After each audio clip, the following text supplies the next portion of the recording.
Bendiciones, somos familia Arias Medina. Creo que la diferencia entre la iglesia primitiva y la actual es que antes no había un lugar de culto, auditorio, edificio, sino que la iglesia eran los apóstoles y sus seguidores que donde quiera que estuvieran predicaban y llevaban la palabra de salvación. En cambio ahora creo que la mayoría está ligado a su congregación para poder desarrollar el mensaje. Bueno, está súper interesante, pero sin embargo, pues evidentemente no habían lugares de reunión. Bueno, de hecho sí habían lugares de reunión. Por ejemplo, en Hechos capítulo 3, Pedro y Juan iban casualmente al templo a orar. Aproximadamente a las 3 de la tarde se dirigían hacia el templo para orar. Se habían templos en aquel entonces. Y casualmente, cuando ya los discípulos comenzaron a predicar de Jesús, lo que comenzaron a hacer fue reunir a la gente en templos para que pudieran estar congregados y guiados por un pastor en ese lugar. Por ejemplo, todas las cartas que Pablo escribe, las escribe a las iglesias que él fundó en sus viajes misioneros, ¿verdad? Entonces, claro que sí habían iglesias, fueron fundadas, claro que sí habían auditorios, edificios que fueron formados cuando comenzó, pues evidentemente, todo este mover de cristianismo, ¿verdad?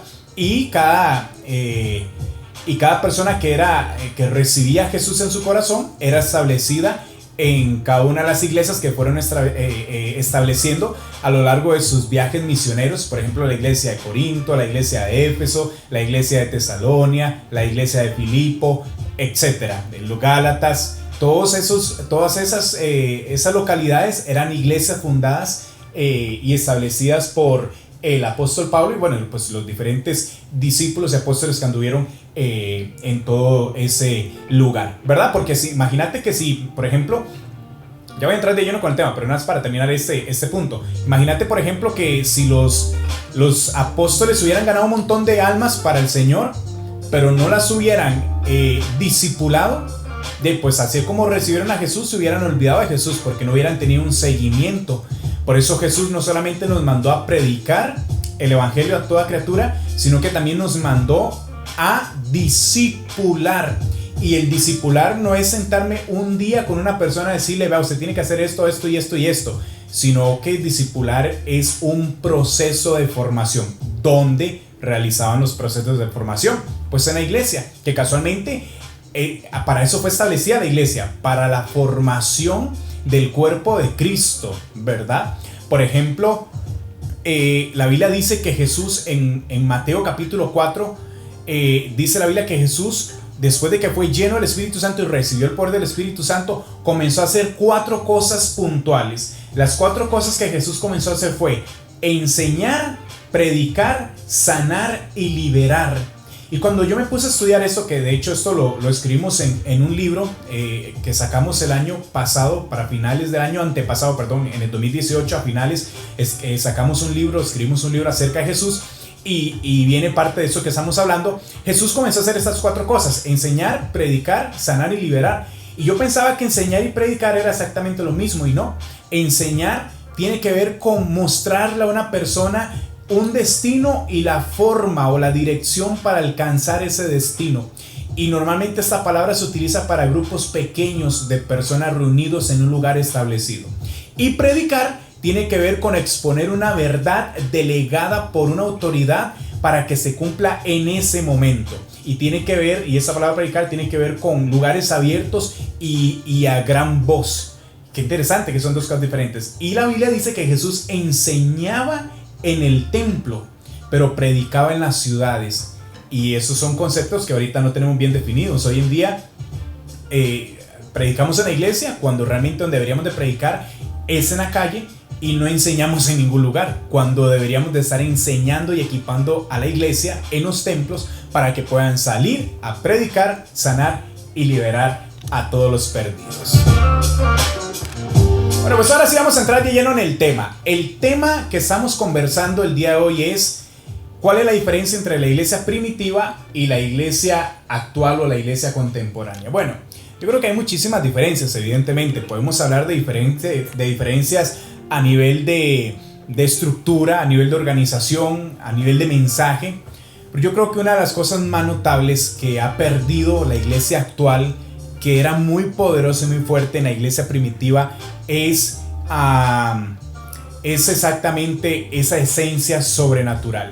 Yo creo que eso se ha perdido, pero de una forma muy, muy fuerte en estos últimos tiempos. Hoy en día yo puedo ver muchísimos ministerios, en su mayoría, que están más preocupados por motivar, por emocionar, por entretener a sus seguidores, antes de capacitarlos, de enseñarlos, de activarlos en ese poder sobrenatural para que salgan a combatir pues toda obra de maldad. Hoy en día se nos presentan muchos casos en la iglesia de personas que están enfrentando esto, lo otro, aquí que hay un montón de casos difíciles y nosotros lo que le damos para que lo puedan enfrentar son simplemente mensajes de motivación emocionales. Y claro, la persona sale del culto feliz diciendo voy a conquistar el mundo, pero cuando se le presenta una situación dice, bueno, y ahora sí, ¿cómo conquisto el mundo? ¿Cómo lo hago? Entonces una cosa es decirle a la gente que puede llegar a ser sana, que puede llegar a ser libre, que puede llegar a alcanzar sus sueños. Una cosa es decirle a la gente que puede llegar a prosperar, a estar bendito por Dios. Pero otra cosa muy diferente es traer ese poder sobrenatural no para decirle lo que pueden llegar a alcanzar, sino para demostrarles y que puedan recibir en el momento lo que las promesas de Dios dejaron para nosotros, ¿no?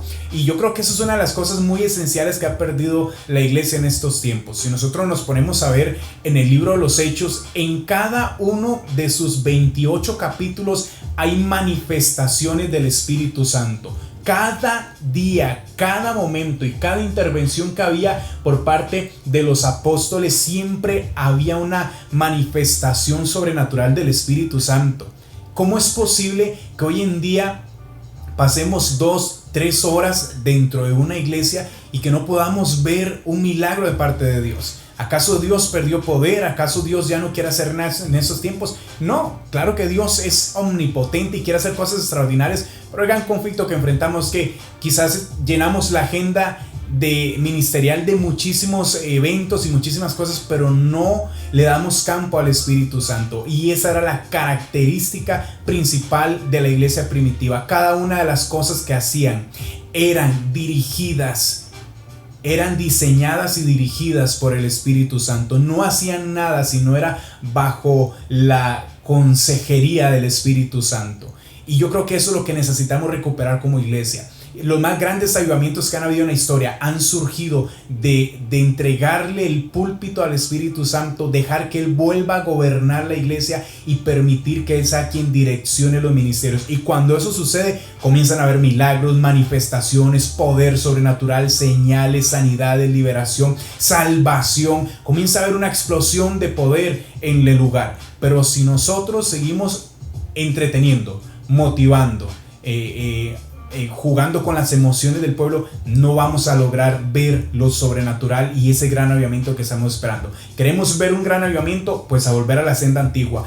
Tomar como ejemplo la iglesia primitiva, que predicaban sin quitarle nada a la palabra de Dios, que lo hacían con gran convicción, con autoridad, con denuedo, y eso conmovía el corazón de quienes los escuchaban, y eso era lo que daba testimonio de que las personas tenían que cambiar y rendirse a los pies de Jesús. Imagínate, en Hechos capítulo 2, Pedro, lleno del Espíritu Santo, da su primer sermón, y en ese primer sermón se convierten 3,000 personas en ese instante. En Hechos capítulo 4, Pedro por segunda vez predica y se convierten 5,000 personas más en ese instante. Qué diferencia a estos tiempos, ¿verdad? Pero es porque en aquellos años estaba el poder del Espíritu Santo gobernando la iglesia y dirigiendo la iglesia. Ocupamos, mis queridos, volver a esos tiempos donde lo principal no era entretenernos, no era nada por el estilo, sino buscar su presencia y presentarle a toda la humanidad el genuino poder sobrenatural de Dios. Y eso cambiaría el curso de la historia, el curso de la humanidad para siempre. En aquellos tiempos y en esos tiempos sucedería igual. Ocupamos volver a la senda antigua, al diseño original. Ocupamos ser iglesia primitiva.